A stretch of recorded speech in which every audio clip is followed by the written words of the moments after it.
حضور نے آگے ارشاد فرمایا سورۃ الفاتحہ قرآن کریم کی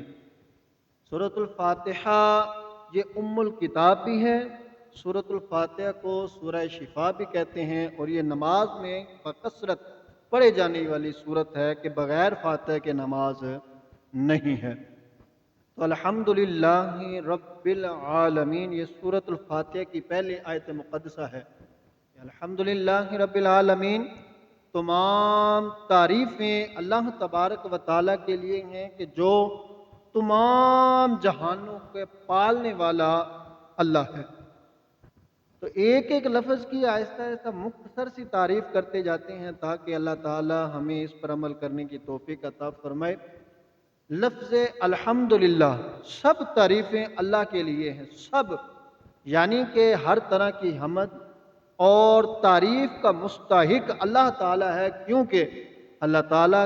تو کمال کی تمام صفات کا جامع ہے. آگے ارشاد فرمایا گیا الحمدللہ میں دو چیزیں بیان ہوئی،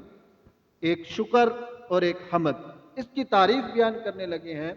کہ حمد کسے کہتے ہیں اور شکر کسے کہتے ہیں. اس دونوں میں حمد اور شکر میں فرق بیان کیا گیا. حمد کا معنی یہ ہے کسی کی اختیاری خوبیوں کی بنا پر اس کی تعریف کرنا، اور شکر کی تعریف یہ ہے کسی کے احسان کے بدلے میں زبان کے ساتھ، دل کے ساتھ یا اعضاء سے اس کی تعظیم کرنا. اعضاء سے، کسی بھی اعضاء کے ساتھ اس کی تعظیم کرنا، اس کے سامنے جھک جانا، اس کی عبادت کرنا، دل کے ساتھ، اعضاء کے ساتھ، زبان کے ساتھ کہنا کہ یا اللہ تیرا شکر ہے، اور دل سے پکارنا، دل کی آواز سے کہنا اللہ تیرا شکر ہے. یہ شکر. اور ہم چونکہ اللہ خالق کی کائنات اللہ عز و جل کی حمد عام طور پر اس کے احسانات کے پیش نظر کرتے ہیں کہ اللہ تعالیٰ نے ہمیں جو احسان بیان فرمائے، اللہ تعالیٰ نے ہم پر جو احسان نازل فرمائے، تو لہٰذا یہ ہمارا حمد بھی کہلاتا ہے اور شکر بھی کہلاتا ہے. اور حمد اور شکر کے بارے میں حضور سرور کائنات صلی اللہ تعالیٰ علیہ وسلم نے فرمایا، جس کو حضرت انس بن مالک رضی اللہ تعالیٰ عنہ سے روایت کرتے ہیں کہ محبوب دو عالم صلی اللہ تعالیٰ علیہ وسلم نے ارشاد فرمایا اللہ تبارک و تعالیٰ بندے کی اس بات سے خوش ہوتا ہے کہ اگر بندہ کچھ کھائے تو اللہ تبارک و تعالیٰ کی حمد کرے، اور جب کچھ پیے تو بھی بندہ اللہ تبارک و تعالیٰ کی حمد کرے. اللہ تعالیٰ بڑا خوش ہوتا ہے کہ جب وہ کھائے تو بھی کہے الحمدللہ، اللہ تو نے کھانے کی توفیق عطا فرمائی، اور جب وہ کچھ پیے، چاہے پانی ہو، چاہے دودھ ہو، چاہے شہد ہو، کچھ بھی پیے تب بھی وہ اللہ تبارک و تعالیٰ کی حمد بیان کرے. اور دوسرے مقام پر ارشاد فرمایا حضرت جابر بن عبداللہ رضی اللہ تعالی عنہ سے مروی کہ حضور سرور کائنات صلی اللہ تعالی علیہ وسلم نے فرمایا سب سے افضل ذکر یہ ہے، سب سے افضل ذکر یہ ہے کہ لا الہ الا اللہ، اور محبوب نے فرمایا سب سے افضل دعا یہ ہے کہ ہر وقت ہر حال میں الحمدللہ کہنا. اور اسی طرح تیسری حدیث مبارکہ بیان فرمائی گئی حضرت انس بن مالک رضی اللہ تعالی عنہ سے کہ حضور اقدس صلی اللہ تعالی علیہ وسلم نے ارشاد فرمایا جب اللہ تبارک و تعالی اپنے بندے پر کوئی نعمت نازل فرماتا ہے، اللہ تعالی جب اپنے بندے پر کوئی نعمت نازل فرماتا ہے اور وہ بندہ نعمت ملنے پر الحمدللہ کہتا ہے، تو یہ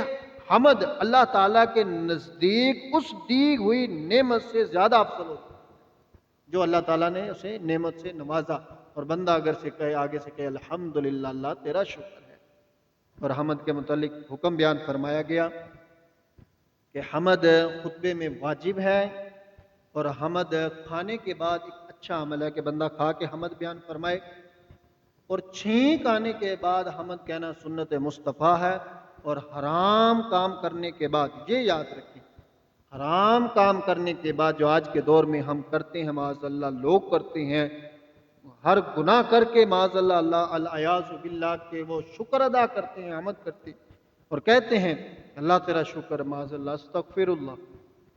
حرام کام کرنے کے بعد یہ حرام ہے، اور فرمایا کہ بعض صورتوں میں کفر بھی ہے. اور للہ اللہ کے لیے الحمدللہ مکمل ہوا، آگے ہے للہ لفظ، اللہ اس ذات اعلیٰ کا عظمت والا نام ہے جو تمام کمال والی صفتوں کی جامع ہے۔ اور بعض مفسرین نے اس لفظ کے معنی بھی بیان فرمائے ہیں کہ جیسے للہ کا معنی، ایک معنی بیان فرمایا گیا کہ اس کا ایک معنی یہ ہے کہ عبادت کا مستحق، دوسرا معنی ہے کہ وہ ذات جس کی معرفت میں عقلیں حیران ہیں، اور تیسرا معنی بیان فرمایا گیا کہ جس کی بارگاہ میں سکون حاصل ہو، للہ جس کی بارگاہ میں سکون حاصل ہو، اور چوتھا معنی بیان فرمایا گیا کہ وہ ذات کہ مصیبت کے وقت جس کی پناہ تلاش کی جائے۔ آگے بیان فرمایا الحمدللہ کی دو لفظ ہوئے، آخری لفظ رب العالمین جو سارے کے سارے جہانوں کا رب ہے۔ فرمایا کہ لفظ رب کے کئی معنی ہیں، جیسے سید بھی، مالک بھی، معبود بھی، ثابت بھی، مصلح اور بتدریج مرتبہ کمال تک پہنچانے والا۔ یہ ایک آیت مقدسہ تھی سورۃ الفاتحہ کی پہلی، الحمدللہ رب العالمین، جو تمام جہانوں کا پالنے والا اللہ۔ اس بات میں، اس سبق میں، آج کی تفسیر میں یہ ایک